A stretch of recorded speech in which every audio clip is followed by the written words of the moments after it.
এর আগে ফাংশন করেছিল হাইপারথাইরয়েড মোড কি দেখা যায় মেলদের ক্ষেত্রে বেশি দেখা যায়। এখানে মেনলি কি করা হয় যে 50 বছরের যাদের বেশি বয়স থাকে তাদের ক্ষেত্রেই দেখা যায়।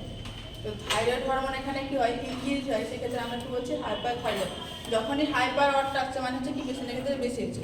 যে হাইপারথাইরয়েডিজম আমরা দুই ধরনের পাবো, একটা প্রাইমারি হাইপারথাইরয়েডিজম, একটা হচ্ছে সেকেন্ডারি হাইপারথাইরয়েডিজম।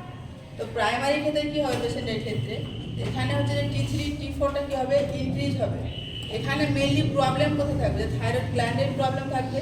এখানে যেটা দেখা যায় গ্রেভস ডিজিজ কি হচ্ছে একটা অটো ইমিউন ডিজিজ, যেটা অটো এর ক্ষেত্রে কি হবে পেশেন্টের ক্ষেত্রে T3 T4 ইনক্রিজ হবে, কিন্তু TSH আর TRH কি হবে পেশেন্টের ক্ষেত্রে ডিক্রিজ হবে। সেকেন্ডারি ক্ষেত্রে কি হবে যে পিটুইটারি আর হাইপোথ্যালামাসের প্রবলেম হবে। এখানে পেশেন্টের ক্ষেত্রে TRH TSH T3 T4 সবই কি হবে পেশেন্টের ক্ষেত্রে ইনক্রিজ হবে এখানে পেশেন্টের ক্ষেত্রে। এবারে কজেস অফ হাইপারথাইরয়েডিজম এখানে কি কি কারণ হতে পারে। তো ফার্স্ট যেটা আমরা বললাম যে গ্রেভস ডিজিজ, এটা কি হচ্ছে একটা অটো ইমিউন ডিজিজ। এই ক্ষেত্রে পেশেন্টের কি হয় যে অ্যাবনর্মাল একটা অ্যান্টিবডি ডেভেলপ হয় থাইরয়েড গ্ল্যান্ডে, সেক্ষেত্রে দেখা যায় পেশেন্টের ক্ষেত্রে। বা এক্সেসিভ যদি আয়োডিন ইনটেক করে তাহলে সেক্ষেত্রে কি দেখা যায় T3 আর T4 এর পরিমাণটা কি হয় ইনক্রিজ হয়।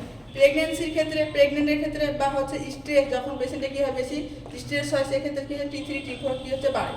বা যখন দেখবো পেশেন্টের ক্ষেত্রে হচ্ছে যে কি হাইপোথাইরয়েডিজম, যখন পেশেন্টের ক্ষেত্রে কি হয় যে থাইরয়েডের পরিমাণটা কমে যায় তখন কি করা হয় মেডিসিন দেওয়া হয়। সেই মেডিসিনটার নাম হচ্ছে লেভোথাইরক্সিন, এবং সেই লেভোথাইরক্সিন যদি এক্সেসিভ পরিমাণে ইনটেক করে সেক্ষেত্রে পেশেন্টের ক্ষেত্রে কি দেখা যাবে যে হাইপারথাইরয়েডিজম দেখা যেতে পারে।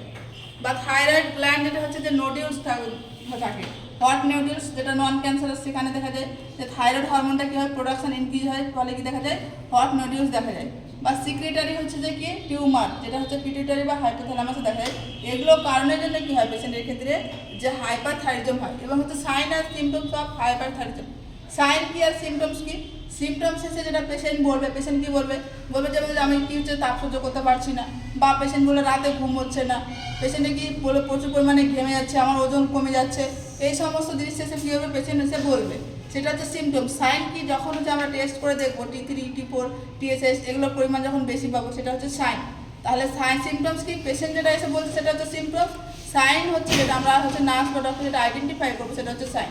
তো এখানে আমি আগে বলেছিলাম যে BMR বাড়ছে, হাইপারথাইরয়েডিজমের ক্ষেত্রে কী হবে পেশেন্টের BMR বাড়বে। BMRটা কি বলেছিলাম যে আমাদের রেস্টিং পিরিয়ডের যেটা হচ্ছে মিনিমাম এনার্জিটা যে মেনটেন করে তাকে কী হচ্ছে আমরা BMR বলছি। তো এখানে BMR বাড়ছে মানে কি হচ্ছে পেশেন্টের ক্ষেত্রে হিট প্রোডাকশনও বাড়ছে। হিট প্রোডাকশন যদি বেশি হয় তাহলে কী হবে পেশেন্টের ক্ষেত্রে হিট ইনটলারেন্স হবে, পেশেন্ট কী করবে তাপ সহ্য করতে পারবে না। পেশেন্টের ক্ষেত্রে কী করছে ট্রিমার আসবে, মানে ঝাঁকুনি দিবে পেরিফেরাল এরিয়াগুলো হাত পাগুলো। পেশেন্টের ক্ষেত্রে কী হবে ঘুম আসবে না, ডায়াফ্রোসিস হবে, পেশেন্ট কী হবে প্রচুর পরিমাণে ঘেমে যাবে। পেশেন্টের কী হবে হাইপারথার্মিয়া, টেম্পারেচার কী হবে বডির টেম্পারেচার অনেকটা বেড়ে যাবে। হাইপারগ্লাইসেমিয়া দেখা যাবে, হাইপারগ্লাইসেমিয়ার ফলে পেশেন্টের ক্ষেত্রে কী দেখা যেতে পারে যে গ্লুকোইউরিয়া মানে ইউরিনের সঙ্গে গ্লুকোজের পরিমাণটা আসবে। যখনই এর গ্লুকোজের পরিমাণটা 180 mg/dl বেশি হয় তখনই কী হয় যে ইউরিনের সাথে গ্লুকোজ বেরিয়ে আসে। কোলেস্টেরলের পরিমাণটা কি হচ্ছে পেশেন্টের ক্ষেত্রে বাড়বে কমবে, কারণ হচ্ছে আমরা কোলেস্টেরলটা কি জানি যে আর্টারি অলের হচ্ছে ডিপোজিট যে ফ্যাট থাকে তাকে আমরা তো কোলেস্টেরল বলি। এখানে পেশেন্টের কি হচ্ছে যে হিট প্রোডাকশন বাড়ছে, পেশেন্ট কি হচ্ছে যে প্রচুর পরিমাণে হচ্ছে যে কি ফ্যাট ব্রেকডাউন করছে, তাহলে এখানে কোলেস্টেরল লেভেলটা কি হচ্ছে যে পেশেন্টের ক্ষেত্রে কমবে। পেশেন্টের ক্ষেত্রে হচ্ছে যে ওয়েট লস হচ্ছে, পেশেন্টের কী হবে যে হার্ট রেট বাড়বে, পেশেন্টের ক্ষেত্রে ব্লাড প্রেশার বাড়বে, কার্ডিয়াক আউটপুট কী হচ্ছে ইনক্রিজ হবে, যাকে আমরা বলছি ট্যাকিকার্ডিয়া, রেস্টিং ট্যাকিকার্ডিয়া, মানে পেশেন্টের রেস্টিং পিরিয়ডও কী হবে যে হার্ট রেট বাড়বে, তাকে আমরা কী বলছি রেস্টিং ট্যাকিকার্ডিয়া বলছি। পলিসাইথেমিয়া বেড়ে দেখা যাবে, পেশেন্টের ক্ষেত্রে কী হবে যে ব্লাডে আরবিসির পরিমাণের নাম্বারটা কী হবে বেড়ে যাবে। পেশেন্টের ডায়াফ্রোসিস হবে, এক্সেসিভ পরিমাণে ঘামবে পেশেন্টের।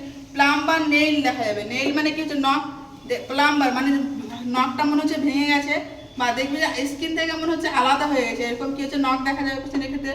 প্রোপটোসিস বা এক্সোথ্যালামাস মানে হচ্ছে চোখের দেখবি যে আইবল, চোখের যে আইবলটা রয়েছে সেটা মনে হচ্ছে বাইরের দিকে চোখটা পুরো বেরিয়ে আসছে। তো এক্ষেত্রে আমরা দু ধরনের দেখতে পারি প্রোপটোসিস, একটা ইউনিল্যাটারাল বা বাইল্যাটারাল, এক সাইডেও হতে পারে বা দু সাইডেও হতে পারে। তো এখানে ম্যাক্সিমাম রিস্ক থাকে যে ড্রাইনেস অফ আই, যে আইটা কি হচ্ছে ড্রাই হয়ে যাওয়া, শুকনো হয়ে যাওয়ার কি সম্ভাবনা থাকে। আর আই যদি ড্রাই হয়ে যায় তাহলে কী হবে সেলগুলো ডেথ হতে শুরু করবে, নেক্রোসিস হতে শুরু করবে। এই জন্য আমরা পেশেন্টকে অ্যাডভাইস করবো যখনই বাইরে বেরোবো অবশ্যই সানগ্লাস ওয়্যার করবে।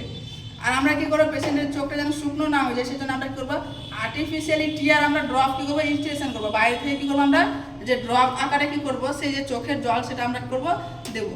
আজকে এই পর্যন্ত।